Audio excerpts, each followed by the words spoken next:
Oke teman-teman, welcome back to IG Live dari Galeri Saham. Jadi kita hari ini nggak trading lab ya, kita nggak ngotak-ngotik grafik. Tapi kita adalah, kita hari ini IG Live aja. Dan kita akan ngobrolin seputar dividend investing strategy teman-teman. Nah, jadi orang banyak salah kaprah tentang dividen.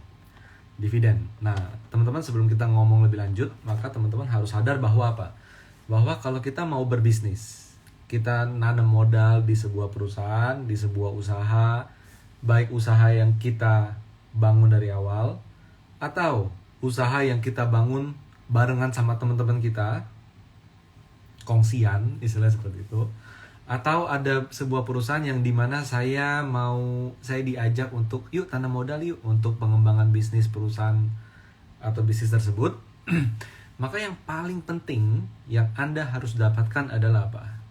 Bukan sertifikat memilikinya, bukan cuma di situ. Tapi yang Anda harus dapatkan adalah bagi hasil. Setuju nggak? Berapa banyak perusahaan, kalau nggak gini, berapa banyak bisnis yang baru di develop, baru di mulai, tahun pertama belum bisa bagi hasil, tahun kedua belum bisa bagi hasil, tapi masalahnya tahun ketiga, tahun keempat, tahun kelima nggak pernah bagi hasil. Kira-kira teman-teman mau nggak invest di perusahaan seperti itu? Nggak, ya kan? Kenapa? Karena yang dibutuhkan adalah bagi hasil. Oke? Nah, sekarang pertanyaan gini, orang yang menjalankan bisnisnya, mereka mungkin dapat gaji. Oke? Tapi saya kan pasif. Saya nggak dapat gaji. Saya kan pasif. Lembar saham saya lebih sedikit. Saya nggak mungkin minta posisi sebagai direktur, komisaris, dan lain-lain sebagainya. Nggak mungkin. Kenapa? Saham saya kecil. Maka ketika kita dalam posisi sebagai pemegang saham pasif atau minoritas, dalam arti minoritas ini adalah saya bukan pengendali, saya tidak lebih dari 5%, suara saya itu tidak signifikan teman-teman. Maka teman-teman nggak bisa mendapatkan income dari apa yuk? Teman-teman tidak bisa mendapatkan income dari gaji. Oke, yes, oke. Mungkin teman-teman coba apply di perusahaan tersebut, diterima, oke, dapat gaji gitu ya. Tapi kita bicara mengenai investor, mengenai investasi. Maka ketika kita investasi dalam skala yang lebih kecil, bukan tergolong pemegang saham pengendali, maka kita pasti nggak punya dapat gaji, kita nggak punya posisi dan lain sebagainya. Maka teman-teman, apa yang Anda harapkan dari investasi Anda? Bagi hasil. Oke, jangan mikirin ya nanti kalau sahamnya naik saya jual. Kita bicara mengenai bisnis real dulu, teman-teman. Teman-teman buka bisnis real, teman-teman bangun bisnis, teman-teman online, jualan online, affiliate dan lain sebagainya. Yang Anda inginkan apa sih? Anda inginkan adalah kan income. Nah, bicara mengenai income dalam sebuah bisnis bisa didapat dari dua. Income dari gaji operasional kita atau income dari keuntungan. Nah, bicara keuntungan, kembali lagi, kalau saya satu-satunya pemilik bisnis tersebut, pemegang saham dalam bisnis tersebut, maka 100% dari keuntungan bisa menjadi hak saya. Kalau mau dibagikan semuanya. Tapi kalau saya hanya adalah satu dari sekian banyak pemegang saham dari perusahaan tersebut. Let's say nggak usah jauh-jauh deh. Ada 10 pemegang saham.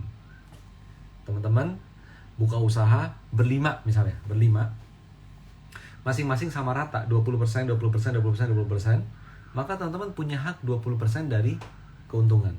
Tapi yang jadi masalah di sini adalah apa? Yang jadi masalah di sini adalah pernah nggak perusahaan tersebut bagi hasil ke Anda? Atau ketika sudah setahun lewat, 2 tahun, 3 tahun lewat, gimana nih bagi hasilnya? Aduh belum bisa nih, kenapa? Karena dananya butuh dipakai buat operasional, dananya butuh dipakai buat renovasi, dananya butuh dibuat untuk dipakai untuk membeli peralatan tambahan lain-lain sebagainya. Nggak bisa bagi hasil. Nah, poin yang paling penting dalam bagi hasil adalah duitnya ada. Setuju nggak? Nggak ada gunanya teman-teman jualan profit tapi semuanya piutang, belum dibayar. Secara pembukuan, ada profit, tapi secara cash flow belum masuk. Maka bagi hasil pun kagak bisa. Kan di situ. Jadi teman-teman, ketika kita memiliki sebuah bisnis yang bisa bagi hasil bukan hanya ke beberapa orang tertentu dalam bentuk gaji, tapi bisa membagi semua pemegang saham bagi hasil dari keuntungan bisnis perusahaan tersebut, maka ada dua hal yang teman-teman harus lihat, dan ini merupakan hal yang paling penting dalam bisnis. Pertama, cash-nya ada. Itu yang pertama. Oke, cash-nya ada. Yang kedua adalah pemegang saham, mau yang pemegang saham besar ataupun kecil, memiliki hak bagi hasil yang sama besarnya sesuai dengan lembar saham yang mereka miliki. Oke? Nah, jadi ketika kita berinvestasi, membeli saham di pasar modal, yes, mungkin teman-teman di sini orientasinya adalah capital gain. Saya beli di swing low, saya jual di swing high. Ya udah, dapat capital gain. Oke? Saya beli lagi di swing low, saya jual di swing high.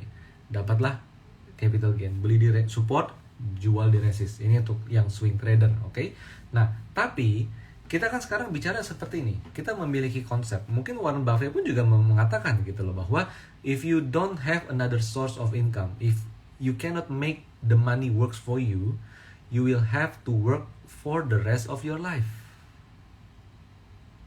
Pernah baca kan pepatah itu kan? Jadi kalau Anda nggak bisa mendapatkan source of income yang lain, atau Anda nggak bisa membuat uang bekerja untuk Anda, maka Anda harus bekerja seumur hidup. Teman-teman pensiun usia 55, atau mungkin teman-teman ada yang pengen pensiun dini usia 45, atau mungkin ada yang pengen pensiun usia 40 dan mungkin 35 dan lain sebagainya. Ketika teman-teman nggak punya source of income, maka teman-teman harus kerja seumur hidup. Oh enggak dong, saya kan resign, saya pensiun dini, saya early retirement, saya tinggal trading saham, saya sudah financially free. Teman-teman harus ingat, kalau kita trading saham, jual beli, itu tetap namanya kerja. Tetap namanya active income. Kalau Anda tidak membeli dan harganya naik dan gak dijual, you have no income.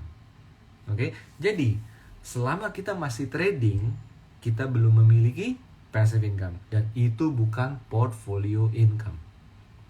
Kayak gitu, teman-teman. Nah, jadi mengenai topik hari ini, mengenai dividend investing strategy, maka teman-teman harus ingat di sini bahwa komponen yang dilihat oleh investor, teman-teman bayangin di sini investornya bukan level kita, oke? Bukan apa yang Anda bayangkan sebagai investasi. Teman-teman bayangin investornya adalah dana pensiun. Dana pensiun harus membiayai pensiun yang dibagikan, uang pensiun yang dibagikan ke para pesertanya, ke para pensiunannya. Itu contoh pertama. Oke. Yang lain apa? Misalnya lembaga sosial kayak misalnya BPJS Ketenagakerjaan misalnya, dia harus membagikan sejumlah nominal uang setiap tahunnya ke berbagai para peserta yang sudah tidak bekerja lagi. Contohnya seperti itu. Oke. Dari mana uangnya? Kalau dia harus memenuhi kebutuhan-kebutuhan yang selalu konstan muncul setiap waktu. Nah, apakah dari trading saham, jual beli, oh ini mau pensiun, oke saya jual beli, uangnya cukup, nih buat kamu, gitu. Oh si bapak itu mau pensiun, jual beli saham, jual beli segala macam, oh nih untungnya buat dia. Apakah kayak gitu? Enggak, teman-teman. Mereka mengandalkan apa? Mengandalkan cash flow. Nah, cash flow didapat dari apa? Pertama, obligasi negara. Ada kuponnya per 3 bulan. Obligasi korporasi. Ada kupon obligasinya. Mungkin per 3 bulan. Dari misalnya apa lagi? Sukuk. Misalnya, sukuk. Ada pembagian ininya ya, kuponnya juga ya. Per misalnya berapa bulan. Dari saham, didapat dari mana? Dari dividen. Nah, uang-uang itulah yang sebagian digulung kembali, diinvestasikan, direinvestasikan, tapi sebagian juga itu didapat untuk membiayai kewajiban-kewajiban kepada para pesertanya. Oke? Nah, jadi teman-teman, mengenai dividend investing itu adalah sebuah komponen yang sangat penting dalam investasi saham di pasar modal. Income dari para investor yang tadi saya sebutkan, bukan kita yang retail ini. Kita retail tuh dengan gampangnya untuk jual saham, beli saham, jual saham, beli saham.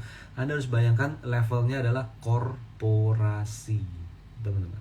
Korporasi yang mengelola dana banyak pihak untuk menanggung, misalnya kayak dana pensiun, artinya membiayai untuk membayarkan sejumlah uang pensiun kepada para pesertanya. Jadi yang mereka butuhkan adalah dua, yaitu capital gain, agar dana pensiun, iuran yang sudah dibayarkan bisa tumbuh seiring dengan waktu, setidaknya mengalahkan inflasi. Capital gain. Tapi di sisi lain mereka juga butuh cash flow. Cash flow didapat dari dividen, kalau dari saham. Kalau obligasi didapat dari kupon obligasi. Mungkin ada dana pensiun yang investasi di properti, di gedung, dan lain sebagainya. Maka mereka dapat cash flow dari sewa di sana. Kebayang nggak di sini ya? Nah, jadi teman-teman, ketika sebuah saham memiliki potensi capital gain yang lebih cenderung konstan, predictable, ditambah memiliki konsistensi dalam membagikan dividen, biasanya saham perusahaan tersebut akan konstan kuat. Saya nggak bicara naik. Kalau bicara konstan naik, kita kayak menjanjikan sesuatu. Tapi dia akan jadi cenderung, kalau dia punya sebuah perusahaan, sahamnya akan cenderung kuat dari waktu ke waktu, tumbuh dari waktu ke waktu. Itu biasanya kalau apa? Kalau dia punya dua unsur yang berbarengan. Capital gain, karena pertumbuhan bisnis, pertumbuhan laba bersih, pertumbuhan aset, equity dari perusahaan tersebut. Yang kedua, perusahaan tersebut mau bagi hasil.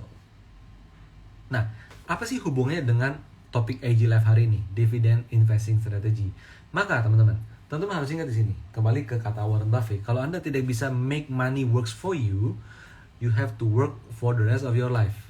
Teman-teman, walaupun Anda sudah pensiun, tapi kalau Anda tidak punya income, income, mau pensiun dini, mau pensiun normal, segala macam, Anda tetap harus bekerja. Kalau Anda sudah tidak mampu bekerja, maka anak-anak Anda harus bekerja untuk Anda. Sandwich generation. Nah, jadi teman-teman, dividen dalam sebuah investasi saham merupakan objek yang sangat menarik, tapi sering diabaikan dan dianggap remeh oleh kebanyakan orang. Karena orang kebanyakan, trader, investor kebanyakan, oh saham, contohnya BRI mau bagi dividen, ya udah deh, gua beli aja sekarang. Nanti bakal dapat dividen berapa nih? 228 ya. Sebentar. Dividennya itu kalau nggak salah kan sekitar 65% ya. 228, yang artinya dividen yieldnya lumayan tinggi nih, 6,1%. Di sana 6,1%. Saya beli aja, nanti pas X dividen saya dapat deh dividennya. Itu adalah sebuah pemahaman yang keliru, teman-teman. Sebuah pemahaman yang keliru. Dan ujung-ujungnya Anda akan mengalami apa? Dividen trap. Setelah bagi dividen, harga sahamnya turun. Teman-teman bayangin. Kita jangan merespon pembagian dividen itu secara reaktif. Karena dia mau bagi dividen, saya beli sahamnya. Bukan di situ konsepnya. Tapi teman-teman coba bayangkan, investasi saham Anda seperti Anda investasi di properti. Entah itu rumah, entah itu apartemen, entah itu tanah, entah itu ruko, di mana Anda memiliki objek dari investasi tersebut, properti tersebut, dan teman-teman sewakan. Ketika teman-teman sewakan, Anda akan mendapatkan uang sewa, income, uang sewa dari sewa rumah, atau sewa apartemen, atau sewa ruko, atau sewa tanahnya secara konstan. Mungkin hitungannya adalah tahunan. Kalau tidak, ya mungkin bulanan. Atau teman-teman misalnya taruh apartemen Anda di sebuah aplikasi sewa menyewa unit, Anda mungkin bisa dapat harian. Tapi konsepnya adalah cash flow, teman-teman. cash flow. Ketika teman-teman semakin banyak memiliki aset yang memberikan cash flow, artinya Anda sudah berhasil membuat uang bekerja untuk Anda. Bisa di situ ya, uang bekerja untuk Anda. Nah, ketika teman-teman ingin mendapatkan uang sewa, apakah begini teman-teman? Misalnya kita balik lagi ke properti nih, karena banyak banget yang salah kaprah mengenai dividen investing. Ujung-ujungnya kenanya dividen trap. Oke, itu hal yang wajar, dividen trap. Tapi yang salah adalah kitanya. Ketika teman-teman mau beli rumah, apakah teman-teman langsung berpikir gini, ya udah, ada yang mau sewa nggak? Oh, ada yang mau sewa. Oke, kalau ada yang mau sewa, saya baru beli deh rumahnya. Itu ruko ada yang mau sewa nggak? Oh, nggak ada. Saya nggak jadi beli deh rukonya. Itu tanah ada yang mau sewa nggak? Oh, nggak ada. Ya udah, saya nggak beli deh tanahnya. Itu apartemen ada yang mau sewa nggak? Ini kayaknya ada yang mau sewa nih. Ya udah, saya beli deh apartemennya. Apa kayak gitu? Atau teman-teman beli dulu asetnya, teman-teman bagusin, teman-teman rapiin, gitu ya. Kalau di saham artinya laba bersih semakin bagus, bisnisnya semakin berkembang, gitu ya. Di waktu tertentu, teman-teman akan dapat penyewa. Kalau properti, kalau di bisnis, Anda akan mendapatkan profit yang sebagian dibagikan dalam bentuk dividen. Nah, ketika teman-teman memiliki persepsi seperti investasi di properti, Anda tidak akan pernah mengalami apa yang namanya dividen trap. Di situ ya teman-teman ya. Anda tidak akan pernah mengalami apa yang namanya dividen trap. Karena dividen dari saham yang Anda miliki dibeli bukan menjelang bagi dividen, tapi mungkin bulan lalu, awal tahun, akhir tahun lalu, setahun yang lalu. Bisa jadi seperti itu, atau bertahun-tahun yang lalu teman-teman. Mungkin udah 2 tahun, 3 tahun, 4 tahun dibeli dan disimpan terus, dia selalu memberikan dividen. Jadi, cash flow yang positif dari investasi saham itu didapat dari dividen. Ketika Anda memiliki dividen dari banyak saham sebuah perusahaan yang bagus, maka Anda bisa dibilang memiliki multiple source of income. Bukankah itu yang dicari kita semua? Anda mungkin bekerja, Anda dapat gaji. Anda mungkin punya usaha, Anda mendapatkan laba dari usaha yang Anda jalankan. Anda mungkin jaga toko, Anda punya toko, Anda mendapatkan laba dari penjualan-penjualan di toko Anda. Itu adalah satu source of income, single source of income. Tapi ketika Anda punya banyak toko, mungkin Anda bisa punya multiple source of income. Ketika bicara punya banyak toko, maka Anda punya banyak bisnis. Nah, Anda bisa punya bisnis sendiri atau Anda punya bisnis yang dijalankan orang lain yang kompeten. Dari, contohnya adalah pasar modal. Nah, tapi beda cerita kalau Anda adalah misalnya seorang profesional dalam perusahaan, seorang karyawan. Anda bisa nggak kerja di banyak perusahaan? Nggak bisa. Beda sama freelancer. Freelancer bisa menjadi freelance di banyak perusahaan, tapi uncertainty-nya tinggi, ya kan? Setiap bulan tentu mendapatkan nominal yang sama. Nah, gimana caranya baik Anda sebagai karyawan, profesional, freelancer, ataupun pemilik toko, bisnis dan lain sebagainya, punya more than your current income, punya lebih dari income yang Anda miliki, punya multiple source of income. Nah, di sini bukan bicara tektok jual beli, tapi di sini adalah memiliki aset yang bisa terus ngasih cash flow pada periode tertentu. Dalam hal dividen artinya setahun sekali. Mungkin Anda bisa berpikir, ya udah saya beli rumah aja saya sewain, saya beli apartemen aja saya sewain. Tapi yang jadi masalah di sini adalah uangnya ada atau enggak? Kan gitu. Oh, nanti uang bisa dicari. Sekarang deh, uangnya ada atau enggak? Enggak, sekarang belum waktunya, saya mau ngejar karir segala macam. Oke, ketika gaji makin tinggi, nyimpen duit atau enggak? Kebeli enggak rumah tersebut?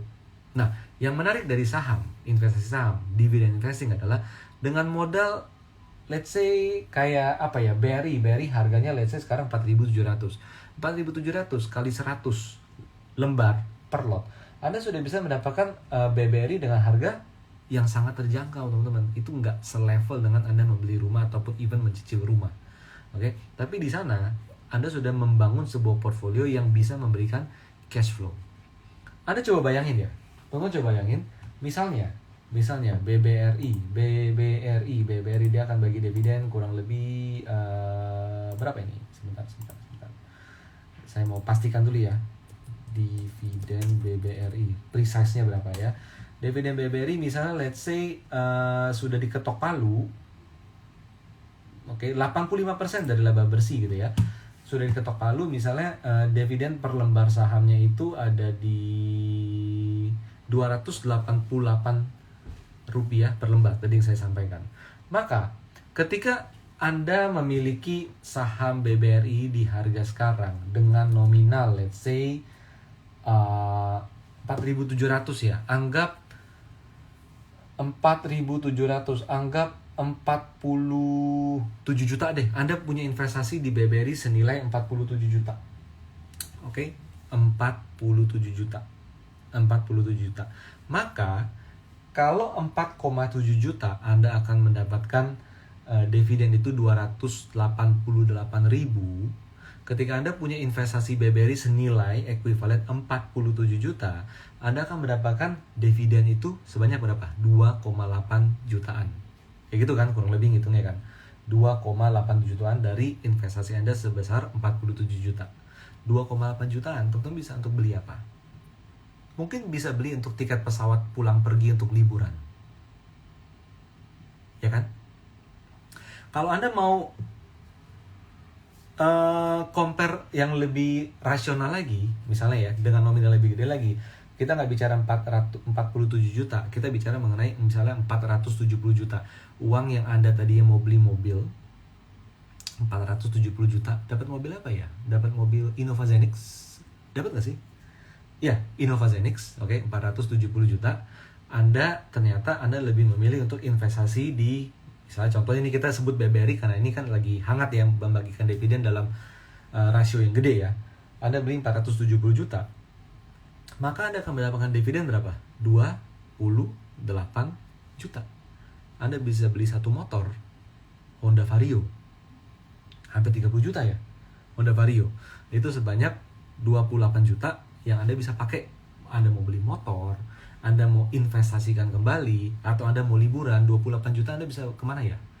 28 juta Anda mungkin bisa pergi ke Singapura berdua, mungkin bertiga. Kalau Anda backpack, Anda mungkin bisa berangkat berlima di sana. Nah, jadi cash flow dari investasi, dari bisnis yang Anda miliki itu menjadi cash flow yang bisa Anda gunakan tanpa harus barangnya dijual, teman-teman. Tanpa harus barangnya dijual. Kunci di sana. Tanpa harus saya jual, saya dapat income. Tanpa harus dijual, saya dapat income di saham BRI, BCA, Mandiri, Astra, Telkom, dan lain sebagainya. Semakin banyak saya miliki, semakin besar cash flow yang saya dapatkan. Dan teman-teman bayangin, kalau cash flow tahunan dari dividen yang Anda miliki dibagi 12, setahun 12 bulan, sudah bisa menutup biaya hidup Anda setiap bulannya, maka Anda tidak perlu capek-capek cari uang lagi. Dari sekarang sampai usia pensiun, setelah pensiun sampai dipanggil oleh yang di atas, selama bisnis perusahaannya tumbuh, perusahaannya selalu konsisten bagi dividen, maka kita tidak perlu kerja lagi. Kerja adalah keinginan, bukan keharusan. Tapi yang jadi masalah adalah untuk bisa mencapai level tersebut, kita harus bekerja smart. Di sana, teman-teman. Oke? Nah, jadi yang teman-teman harus ingat di sini adalah bahwa dividen investing bukan beli saham yang mau bagi dividen bulan depan. Itu bukan dividen investing. Itu oportunis doang. Oke? Nanti ketika harga naik, ujung-ujungnya dijual. Atau ketika udah bagi dividen, harganya ambles, ya gue kena dividen trap. Nggak gitu konsepnya. Dividen investing, Anda bayangkan Anda beli rumah, Anda cicil tiap bulan pembelian rumah tersebut, tapi seiring waktu mencicil, Anda sewain Anda mendapatkan cash flow. Kebayang ya di sini ya. Jadi, dividend investing bukan beli saham menjelang pembagian dividen, tapi membeli saham yang rutin bagi dividen, dibeli secara konstan, bagaikan Anda mencicil sebuah aset. Anda mencicil mobil, Anda mencicil motor, mencicil beli rumah, mencicil beli jam tangan, membeli tas atau apapun itu. Konsep mencicil itu yang harus dilakukan untuk membeli saham dividen stocks setiap waktu. Dan seiring dengan tahun-tahun berjalan, Anda selalu mendapatkan dividen sesuai dengan lembar saham yang Anda miliki. Kayak gitu teman-teman. Hal ini yang kadang tidak kebayang oleh kebanyakan orang. Kita banyak sekali memberikan training, termasuk training perencanaan keuangan, perencanaan pensiun di berbagai perusahaan. Bahkan perusahaan-perusahaan yang sahamnya itu atau afiliasinya itu afiliasi bisnisnya itu sahamnya tercatat di Bursa Efek Indonesia. Teman-teman lihat perusahaan-perusahaan besar blue chip, saham perusahaan tersebut di mana mereka bekerja itu tercatat di Bursa Efek Indonesia. Mereka bisa beli saham perusahaan tersebut, bahkan mungkin mereka mendapatkan ESOP dari perusahaan tersebut, atau mungkin sebagian bonus tahunan mungkin itu mereka dapat dalam bentuk saham. Tapi yang jadi masalah adalah apa?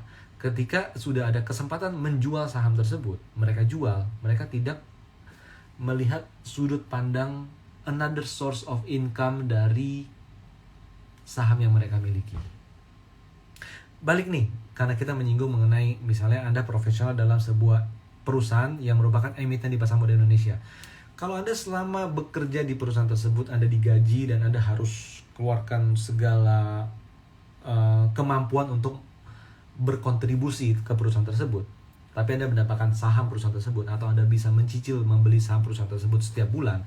Ketika teman-teman sudah tidak bekerja lagi di perusahaan tersebut, let's say misalnya usia pensiun, perusahaan itu yang memberikan income hidup kepada kita. Dari apa? Dividen. Kayak gitu ya teman-teman ya, berupa dividen.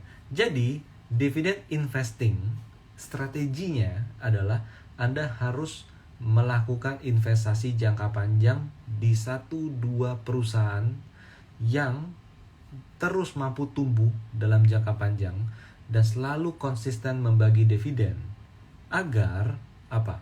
Agar apa yang Anda cicil setiap bulan, apa yang Anda tabung setiap bulan, apa yang Anda simpan saham tersebut selama mungkin, Anda bisa nikmati dividen tiap tahun secara konsisten. Dan di satu titik, ketika laba bersih itu semakin tinggi, dividennya yang dibagikan semakin besar. Bisa dilihat kan, kayak BRI, labanya makin besar, dividen yang dibagikan otomatis membesar. BCA, Mandiri, labanya semakin besar, dividen dibagikan semakin besar.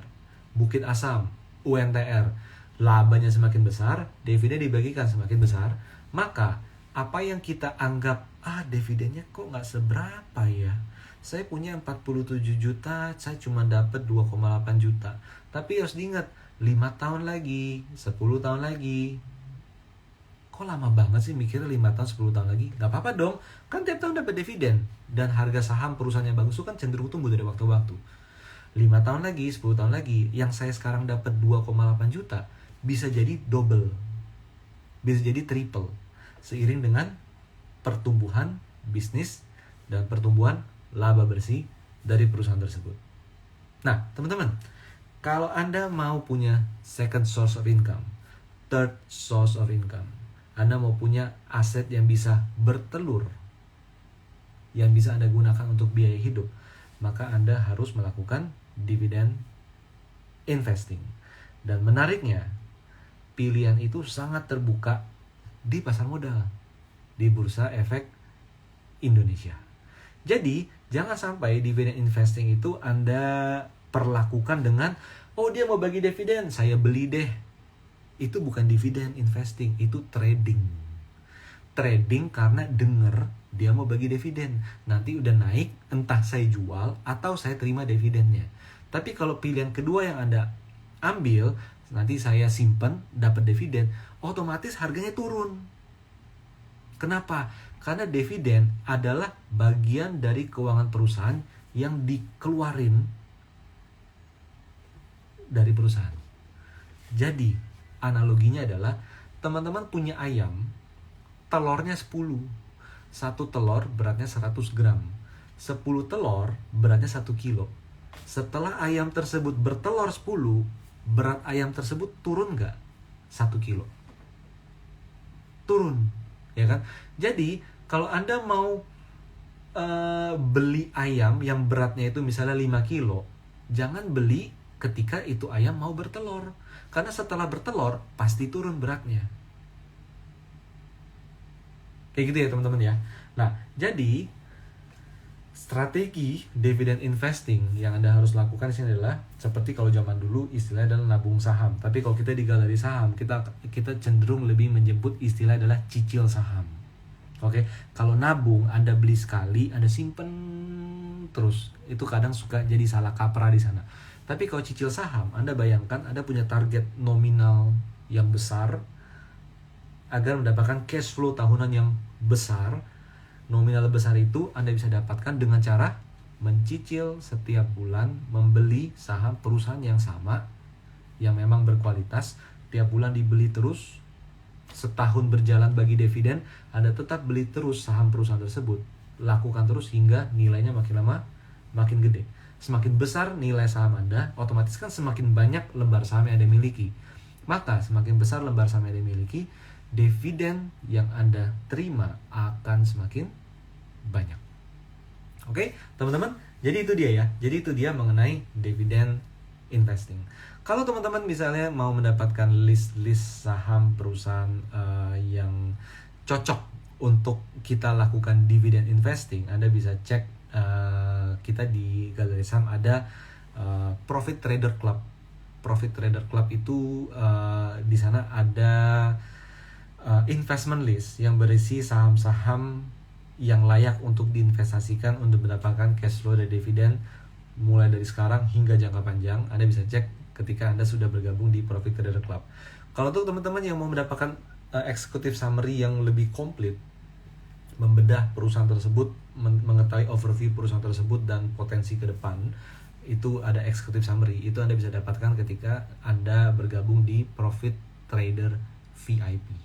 Jadi dalam momentum pembagian dividen season ini, kita akan merilis banyak report di Profit Trader VIP mengenai saham-saham emiten-emiten yang memang sudah terfilter oleh tim galeri saham layak untuk dilakukan dividen investing dalam jangka panjang. Oke, nah itu dia. Dari Bu Eni Kamsir, dollar cost averaging ya kok? Yes, betul Bu. Jadi, cara kita untuk memaksimalkan dividen investing kita adalah melakukan dollar cost averaging. Tapi mungkin istilah dollar cost averaging itu terlalu advance untuk kebanyakan orang. Maka kita sederhanakan jadi cicil saham. Di sana. Cicil saham, lakukanlah budgeting setiap bulan. Saya bisa beli saham perusahaan ini berapa juta setiap bulan. Anda beli terus di tanggal yang sama. Oke, di tanggal yang sama dibeli, nggak peduli di harga berapa. Oke, bagaikan Anda melakukan pembayaran cicilan rumah, cicilan mobil, cicilan motor, gadget, dan lain sebagainya. Semakin Anda mencicil banyak, kalau cicilan KPR kan bayar bunganya gede ya. Tapi kalau nyicil saham, tidak ada unsur bunga tersebut. Semua uang yang saya keluarkan jadi lembar saham. Oke, itu dia teman-teman ya mengenai dividend investing yang merupakan sarana untuk memiliki multiple source of income. Tapi jangan asal pilih-pilih saham untuk investasi yang membagikan dividen, karena enggak semua perusahaan di Bursa Efek Indonesia membagikan dividen. Poinnya di sana. Hanya segelintir perusahaan yang membagikan dividen, hanya sedikit perusahaan yang bagi dividennya itu konsisten tiap tahun. Gitu ya. Jadi bicara bagi hasil, tidak semua bisnis bagi hasil. Dan untuk bagi hasil, maka dia harus punya cash-nya. Jadi, emiten yang bisa rutin dan konsisten bagi dividen secara pembukuan otomatis akan lebih bagus daripada emiten-emiten lain yang tidak pernah bagi dividen atau yang jarang-jarang bagi dividen di sana. Kenapa? Karena dividen butuh duit real, bukan keuntungan dalam pembukuan. Oke, teman-teman. Sekarang saya coba cek di pertanyaan-pertanyaan di sini. Di pertanyaan-pertanyaan sini ada apa aja. Jadi itu dia teman-teman ya mengenai dividend investing. By the way, seperti biasa, saya mau informasikan untuk teman-teman yang ingin mendapatkan insight market, saham-saham potensial, saham-saham yang memang bagus ataupun yang layak untuk dihindari secara teknikal, secara tren, Anda bisa subscribe ke free newsletter Galeri Saham. Ini bukan untuk dividend investing, tapi ini lebih untuk swing trading dan trend following. Ini biasa kita selalu infokan di setiap IG live. Teman-teman, silakan tulis email Anda di kolom komen sehingga tim kami bisa bantu untuk compile untuk kita masukkan ke dalam mailing list Galeri Saham, sehingga Anda nanti setiap market setiap hari market buka, setiap jam 8 pagi Anda selalu mendapatkan email setiap pagi untuk mengetahui trading plan-nya seperti apa, saham yang potensial itu yang mana, saham yang sebaiknya dihindari, yang berpeluang turun yang mana, itu nanti kita akan share di free newsletter kita. Jadi tulis email Anda di kolom komen untuk tim kami compile dan dimasukkan dalam mailing list kita. Oke, lanjut ya. Lanjut. Sekarang saya mau coba cek di sini pertanyaan-pertanyaan. Nah, investment of stock, IPO baru, apa yang mau dibeli bos? Kita nggak bahas IPO, dan IPO itu lebih cenderung spekulasi tinggi daripada dividend investing. Oke. Lanjut ya. Riskier, MNC Group RI terus tambah modal terus tapi nggak pernah membagikan keuntungan usaha dan tidak memberikan valuasi bagi pemegang saham. Well, setiap perusahaan itu punya strategi yang berbeda. Nggak ada yang benar, nggak ada yang salah. Yang salah adalah kita yang beli. Poinnya di sana. Mereka tidak meminta kita untuk membeli saham mereka, tapi mereka memang tercatat di Bursa Efek Indonesia. Jadi strategi setiap perusahaan, apakah mereka mau membagikan dividen atau tidak mau membagikan dividen, itu balik ke strategi dari perusahaan dan manajemen masing-masing. Apakah saya nggak mau bagi dividen karena memang saya lebih fokus untuk misalnya menggulung kembali uangnya atau apapun alasannya. Nah, kita harus tahu. Jadi jangan sampai saya mau dividen investing, tapi saya mau beli saham itu. Gak bisa di sana. Oke, sama kayak kita mau investasi di properti. Saya mau beli properti yang bisa saya sewakan. Tapi Anda belinya di properti di area yang pelosok, yang jauh, entah di sana rumahnya baru masih bagus, Anda beli jauh banget di sana dengan harapan nanti saya sewain, saya dapat uang sewa. Salah. Kenapa? Jauh banget di sana. Orang-orang belum ada yang tinggal di sana. Kenapa bisa expect untuk sewa? Apalagi supply-nya banyak banget gitu loh. Rumahnya sampai ribuan. How come rumah Anda yang dipilih untuk disewa? Nah, saham juga sama. Bukan masalah salah atau benar, tapi setiap kebijakan dari perusahaan itu kembali ke strategi dari perusahaan tersebut. Oke, jadi kalau Anda teman-teman mau investing, Anda harus cari yang track record masa lalunya selalu rutin bagi dividen. Oke, dari Ivan Halim. Bagi saya pribadi, manajemen yang bisa menetapkan kebijakan pembagian dividen secara proporsional adalah salah satu ciri bahwa perusahaan yang mereka tangani benar-benar dikelola dengan baik. Betul. Tapi bisa jadi perusahaan yang tidak bagi dividen juga dikelola dengan baik. Tapi kebijakan mereka adalah tidak bagi dividen. Perusahaan tersebut tetap bisa tumbuh, tapi kebijakannya memang tidak bagi dividen di sana. Jadi ini bukan bisa bicara jelek atau bagus. Oh, perusahaan yang yang nggak pernah bagi dividen perusahaan jelek? Nggak juga, mereka bisa jadi perusahaan besar dan tumbuh gitu loh. Berkshire Hathaway memangnya bagi dividen? Nggak juga kan? Tapi mereka bisa tumbuh terus. Jadi semua itu kembali kebijakan. Tapi ketika Anda pengen dapat cash flow dari investasi saham, Anda harus cari yang memang track recordnya selalu bagi dividen. Nanti setelah ini saya akan jelaskan beberapa hal yang bisa kita lihat. Oke? Nah, lanjut. Lalu setelah itu dari Anis Marcella. Kalau masih muda, apakah lebih baik swing dulu untuk active income atau langsung nabung saham untuk passive income?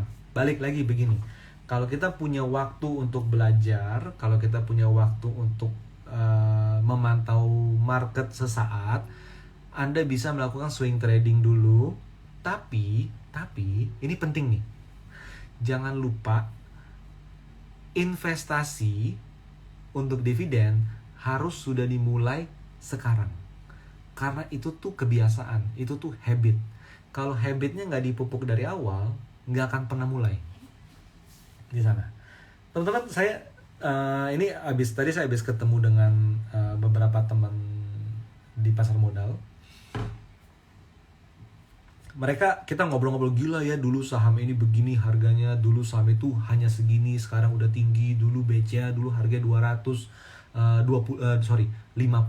setelah stock split ya, sekarang harganya sudah kayak gini segala macam gitu ya. Kita ngobrol deh. Lu kalau boleh bisa mundurin waktu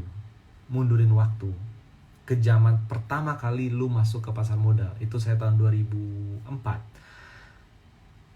Lu bisa mundurin waktu ke 2004.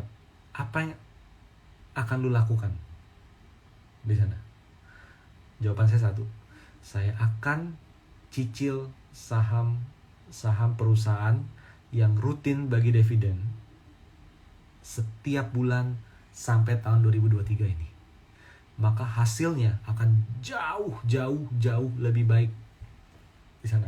Kita punya portfolio yang tumbuh karena trend following, tapi kita juga punya portfolio yang tumbuh konstan naiknya, yang memberikan passive income lebih besar lagi di sana, teman-teman.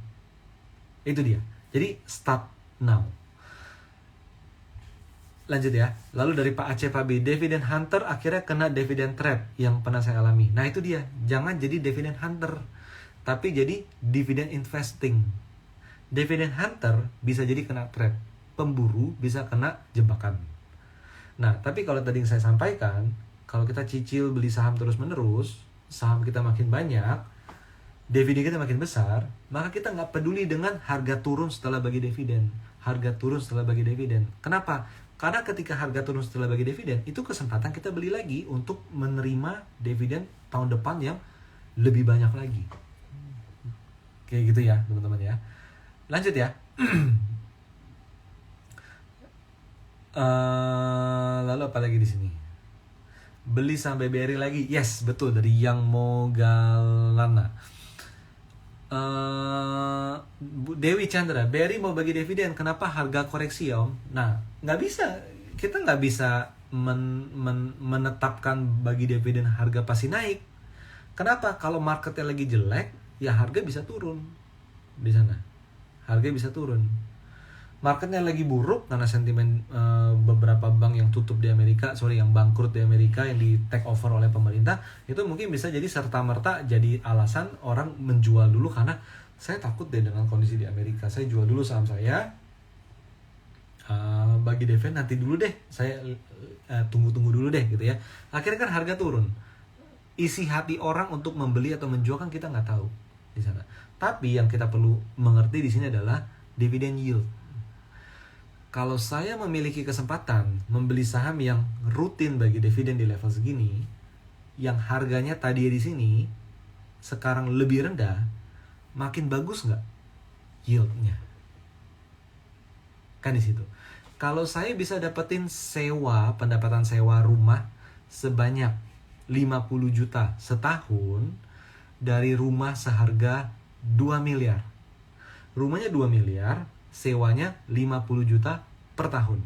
Tapi kalau harga 2 miliar itu ternyata orangnya lagi butuh uang, dijual di harga 1,8 miliar, makin bagus nggak persentasenya? Itu adalah dividend yield. Jadi hitung-hitungan kita di sana, semakin rendah harganya, kalau turunnya bukan karena bisnis yang bermasalah, maka itu adalah momen untuk melakukan pembelian.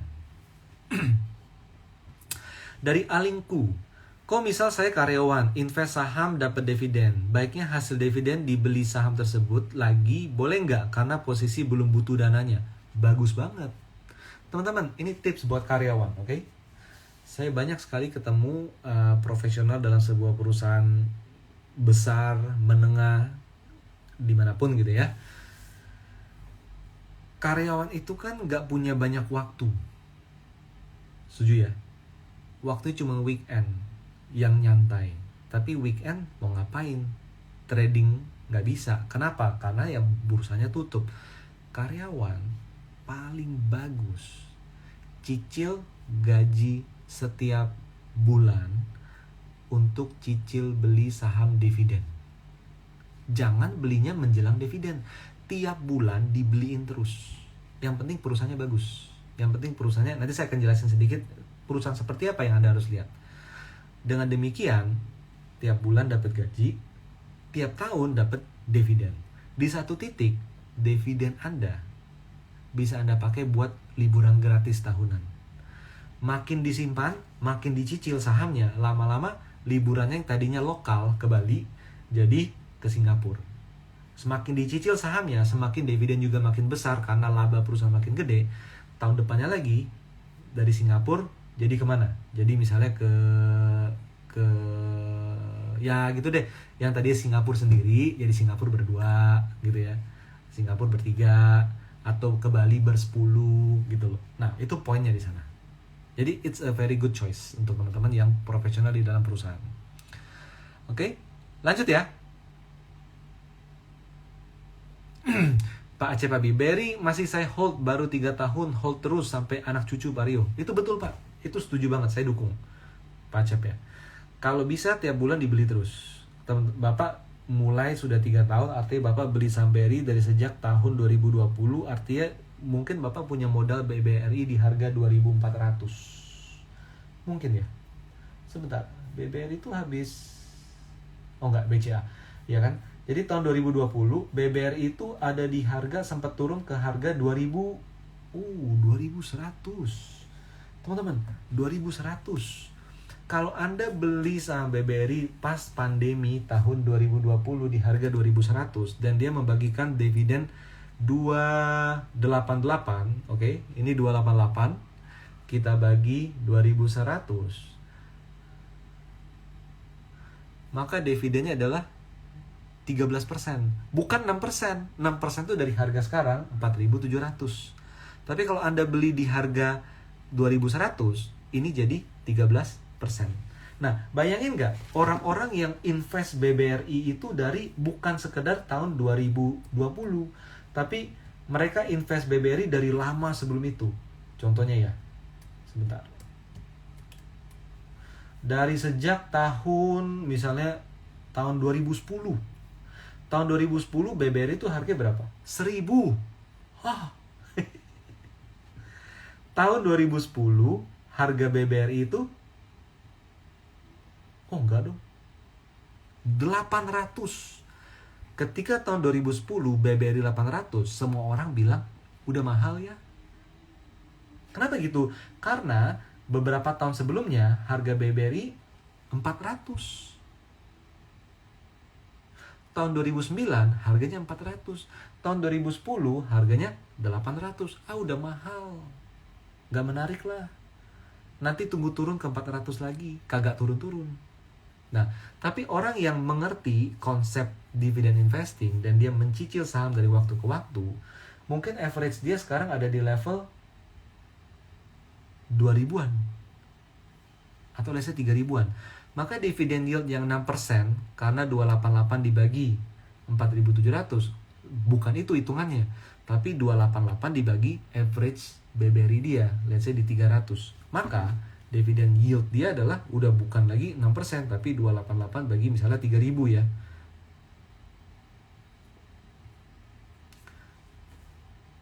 9,6%. Di sana teman-teman. Jadi apa yang Anda lihat mahal sekarang, mungkin mahal sekarang, tapi ketika perusahaannya terus tumbuh, berkembang, pendapatan naik, laba bersihnya naik, 10 tahun lagi, apa yang Anda lihat mahal sekarang menjadi murah. That's why konsepnya adalah cicil saham kalau nggak yakin all in. Dan tips untuk dividen yang bernilai adalah Anda harus mengupayakan invest di perusahaan yang rutin membagikan dividen dan berkualitas sebanyak, ini target ya, target investasi Anda ya, nominalnya berapa ya, sebesar aset terbesar Anda. Mungkin teman-teman di sini ada yang baru mulai kerja, asetnya baru motor Vario 30 juta. Target Anda adalah cicil tiap bulan sehingga saham dividen stocks Anda bisa 30 juta. Mungkin teman-teman aset terbesar Anda adalah mobil CR-V 500-an juta. Maka target Anda adalah cicil saham dividen setiap bulan hingga menjadi nilai CR-V. Itu akan kerasa teman-teman. Akan kerasa. Kalau aset Anda adalah rumah, nilainya misalnya 2 miliar, 5 miliar, target dividen investing Anda adalah seharga rumah. Kok gede banget? Ya biar hasilnya banyak. Dan hasilnya banyak itu bukan sekali beli harus banyak. Sama kayak Anda beli rumah. Harga rumah 2 miliar, 1 miliar, 500 juta, berapapun itu. Anda belinya kan nggak pakai cash, Anda bisa cicil. Cicil beli tiap bulan dibayar, tiap bulan dibayar. Cuman kalau cicil tiap bulan, nyicil, kan ada biaya bunga. Kalau di saham enggak. Ya enggak, nyicil saham tidak ada biaya bunga. Uang yang masuk jadi lembar saham 100%. Oke, lanjut ya. Lanjut. Nih dari Eko Novi, bahas dividen BMRI dong, kok lumayan jumbo juga. Yes, ini saya nggak ada waktu untuk membahas dividen-dividen yang akan dibagikan. Mandiri, ada BJB, ada BJTM, apa segala macam, UMTR, kita nggak akan bahas, tapi kita akan lebih bahas konsepnya. Poinnya adalah, teman-teman, poinnya adalah Anda harus invest di perusahaan yang kriterianya apa, yang layak untuk invest. Silakan dicatat. Ada 3. 1, bisnis model. Kita bicara dividen, kita bicara jangka panjang, kita bicara nggak cuma setahun. Kita nggak bicara beli sekarang untuk dapetin dividen bulan depan. Tapi saya beli terus, saya cicil terus tiap bulan, gaji saya sisihkan untuk beli dividen, keuntungan usaha saya sisihkan buat dividen untuk 5 tahun, 10 tahun, bahkan kalau bisa saya nggak jual-jual. Seperti rumah warisan. Orang tua kita bisa kasih warisan rumah karena rumahnya kagak dijual-jual. Kalau orang tua kita sebagaikan trader saham, rumahnya itu udah nggak ada untuk kita, udah kejual, ya kan? Perlakukan saham seperti itu, simpan lama. Nah, maka yang paling penting adalah bisnis model. 5 tahun, 10 tahun, 15 tahun lagi, perusahaan ini, produknya selalu dipakai orang, selalu dibutuhkan orang, selalu dicari orang. Oke, kalau produknya Anda aja bingung, nggak jelas nih produknya apa, ya jangan invest. Tapi katanya bagus produknya, nggak peduli. Lu kagak ngerti, no invest. Invest in what you understand. Oke, itu yang pertama, business model. Yang kedua adalah GCG, Good Corporate Governance. Meliputi manajemennya dan ownernya. Mereka harus orang-orang yang serius membangun bisnis, perusahaan, dan memang perusahaan ini mereka memang andelin. Ini bukan perusahaan kecil dia yang gak ada apa-apanya dengan perusahaan besar dia di sana. Ini adalah perusahaan lucu-lucu dia. Wah, Anda gak bisa invest di perusahaan tersebut. Waktu, pikiran dia gak akan ke company ini. Tapi kalau ini company besar, andalan saya, oke, tulang punggung bisnis saya, seperti itu, dia akan serius mengelola perusahaan tersebut. Nah, itulah yang Anda harus cari, GCG. Dan yang pasti ya manajemen dan ownernya nggak banyak masalah ya, nggak banyak terlibat kasus inilah apa segala macam, nggak kayak gitu. Yang ketiga adalah baru yang terakhir, laporan keuangan. Oke, laporan keuangannya wajar, dan somehow buat kita yang awam teman-teman, buat kita yang awam, laporan keuangan filter pertama somehow menurut saya adalah lihat dia tiap tahun bagi dividen atau enggak, dan payout ratio-nya stabil atau enggak. Tiap tahun selalu bagi 40% sebagai dividen, 40%, 40%, 40% sebagai dividen. Itu bagus. Kalau makin tinggi gimana? Nggak apa-apa. Makin tinggi makin bagus. Tapi kalau tahun ini payout ratio-nya 40%, tahun depan payout ratio-nya 20%, tahun berikutnya payout ratio-nya 25%. Wah, lu nggak konsisten di sana. Artinya no commitment. Kalau mau gue bagi ya, gitu loh. Kalau gue untung gue bagi ya. Tapi kalau company yang selalu konsisten, misalnya 40% pasti bagi dividen, artinya dia serius terhadap bisnisnya, dia serius terhadap perusahaannya, dan dia serius terhadap pemegang sahamnya, baik dari pemegang saham terbesar sampai pemegang saham paling minoritas, hanya punya satu lot sekalipun. Kayak gitu ya teman-teman ya. Itu prinsip untuk kita mengetahui emiten mana yang layak untuk kita invest jangka panjang, terutama untuk dapetin dividennya. Oke, lanjut ya. Nih, Stock M, Dow Futures anjlok. Nggak ada masalah dengan dividen investing. Apakah dengan Dow Futures anjlok, BRI, gue nggak jadi bagi dividen ya? Mandiri, gue nggak jadi bagi dividen ya? Gitu loh. BCA, gue nggak jadi bagi dividen ya karena laba perusahaan gue bakal turun nih. Lah, laba perusahaan tahun lalu juga udah terpublikasi kan gitu kan. Tetap bagi dividen. Maka kalau dia turun, bagus dong. Karena apa yang Anda beli sekarang untuk 5 tahun, 10 tahun lagi masih disimpan. Oke, dari Sri Wahyu 99. Udah jam 20.30 ya, cepet banget ya hari ini ya. Yang bagus cicil saham minimal berapa emiten kok? Pertanyaan bagus. Untuk cicil saham paling bagus berapa banyak emitennya? Semakin sedikit emitennya, semakin Anda serius mengopreknya. Semakin banyak emitennya, semakin Anda tidak tahu apa yang Anda lakukan. Gitu.